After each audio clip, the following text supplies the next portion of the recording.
Okay, so you know that fear that we've been talking about. It's all about how you deal with it, how you react to it, how you let it affect you. Do you know that when Elon Musk started SpaceX, the first 3 rockets blew up? They blew up, and at the same time, Tesla was running out of money. He had to actually borrow money for his rent. He had to use his windfall from PayPal to finance these other things that on the face of it looked like they were failing. Like the amount of fear that any of us would have in that situation would stop us in our tracks.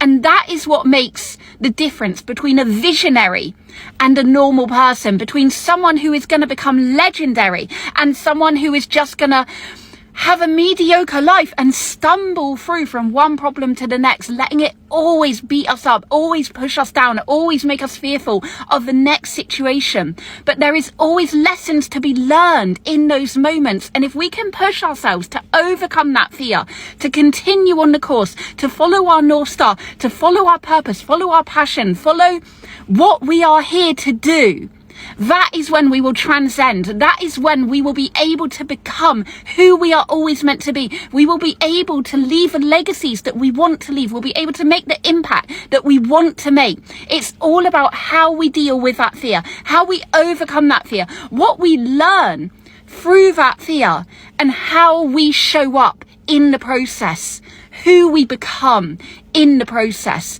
because that's what it's all about. It's who we're becoming through the journey.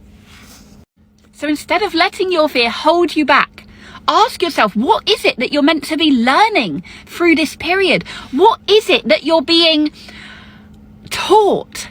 What are you meant to be taking note of? What are you meant to be becoming aware of during this period? What is on the other side that is waiting for you to arrive? You just need to learn this lesson before you can get to that point. What is your fear holding you back from? Who are you meant to be? Because your fear will always try and keep you where you are now. It will always try and keep you safe, even if your current reality is not what other people might perceive as safe. My fear kept me in a physically and mentally abusive relationship for 15 years because my subconscious mind thought that it was better to be in my very uncomfortable comfort zone than to have the fear of the unknown, than to have the fear of the uncertainty, the fear of the new. But once you can overcome that, once you can step to the other side, your whole world opens up into something that you never thought possible before. But you have to make the decision. You have to decide that the fear of the unknown is far better than the fear of staying where you are.